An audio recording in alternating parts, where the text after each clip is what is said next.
1031 exchange investment properties. Do you want to sell an investment property and avoid paying a massive capital gains tax? A 1031 real estate investment strategy may be the best one for you. Most investors don't realize that they can sell real estate legally and defer taxes. In this video, I will break down how a 1031 exchange works and how you can make sure that you comply with the IRS rules. If you've built a lot of equity in your real estate investments, in rental houses, in commercial real estate, in land, and you do not want to pay a large capital gains tax bill upon a sale, then watch this video. A 1031 exchange could be the vehicle for you to help continue to defer tax and ultimately keep compounding your money to create more real estate wealth. By the end of this video, you're going to understand all the nuances of a 1031 exchange, what properties qualify, what are the rules involved, and what are the professionals you need to hire to make sure that you execute on this strategy effectively. So what is a 1031 exchange? Well, the legal definition is this. A 1031 exchange, named after IRS Section 1031 in the tax code, allows you to sell an investment property and reinvest the proceeds into another like-kind investment property, deferring capital gains taxes. Now remember, it's not tax-free, it's tax-deferred, which this lets you continue to use your capital without paying tax, compounding your returns, but you will need to pay tax at some point if you do cash out of these properties. So what types of properties qualify for a 1031 exchange? The only rule you really need to remember is the properties need to be of rental or investment use or business purposes. So any form of rental real estate or real estate used for business purposes will qualify for a 1031 exchange. So what types of properties are these? Single-family rental homes, short-term rentals, commercial buildings, retail, office, industrial, apartments, mobile home parks, self-storage, car washes, data centers, gas stations, anything you can think of that is a rental property or a business use that qualifies for like kind in the 1031 exchange code. A question I get all the time is, does land qualify?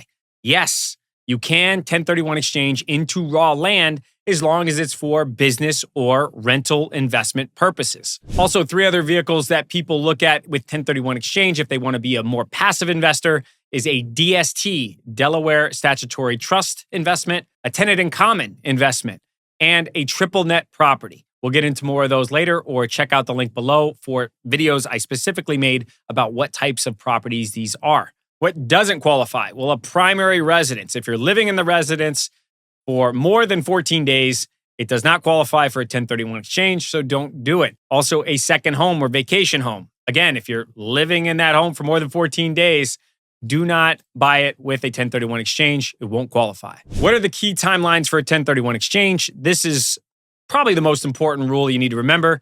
It's a 45-day identification period. So whatever property that you sell, the rental property you're selling, you have 45 days to identify up to 3 properties that you want to exchange into. You do not need to buy all 3 properties, but you can identify 3 with your qualified intermediary. They have that list of the address, the parcel, the description of the property, and those are the 3 that you can choose from before you execute on the actual purchase. Now, you can identify more properties, but they can't exceed double the value of the property you're selling.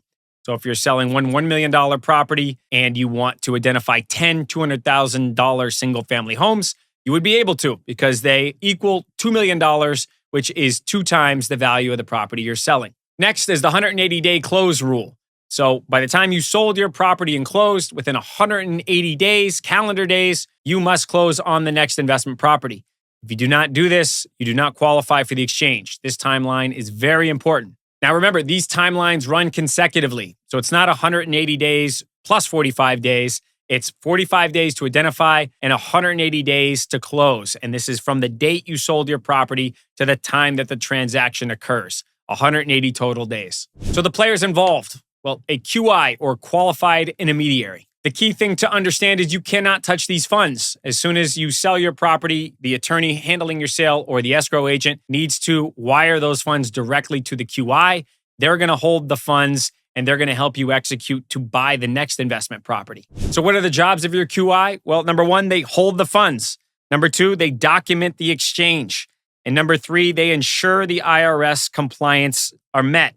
If you touch the money, the IRS considers it a taxable event, so don't touch it. Next, the equal or greater value rule. So when you're selling a property and doing a 1031 exchange, the next property you buy has to be of equal or greater value. Now, it really doesn't matter how much debt you get on the new property, but you will have to have a basis or price higher than the one that you sold.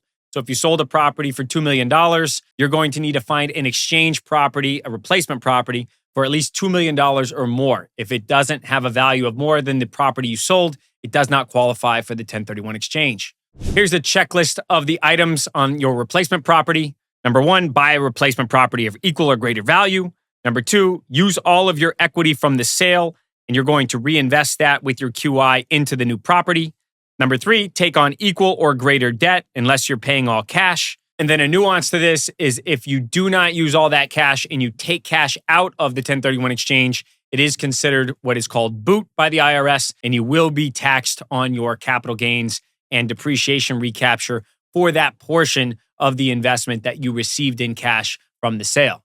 Lastly, strategy tips for executing on a 1031 exchange. When thinking about the strategy, you want to probably consolidate a lot of smaller properties if you have single-family rentals or short-term rentals, selling them and then consolidating into a bigger, larger income-producing rental asset like a commercial property. Also, if you've maximized the value of your rental properties and there's deferred maintenance that you do not want to spend more money on, that's a good time to 1031 exchange into a newer property where you're not going to have a lot of maintenance or upfront or long-term costs of keeping the property updated. Next is if you've maximized rents and you don't see any future rent growth, but you would like to move that money into another property where you know that you can continue to raise rents, it's a good time to 1031 exchange your stabilized property into a value add property that you can get more of a yield on. Next is properties that have heavy management intensive work. If you are dealing with a lot of troubling tenants and you do not want to deal with those tenants anymore on your existing properties, 1031 exchange is a good option to exchange into a passive investment vehicle like a DST, like a tenant in common, TIC or TIC, or like a triple net property that is completely passive and you do not have to manage any of the tenants when you're in that investment vehicle. And lastly, if you don't want to pay any tax at all you have to do is die, unfortunately. But you get a step up in basis based on the IRS rules, where at that time of your passing, now the properties are assessed at the new market value at that time. Then your capital gains tax and your depreciation recapture would be wiped out. At that time, your heirs would not have to pay tax if they were to sell the property. And that is the true tax-free strategy for real estate investing. Now that you know what the investment vehicles are for a 1031 exchange, check out this video below about how to 1031 exchange into an investment fund. If you don't want to manage the properties that you have now and you want to invest in more passive vehicles, check out this video and you can learn a strategy that most investors don't know about how to 1031 into a real estate fund. Thanks.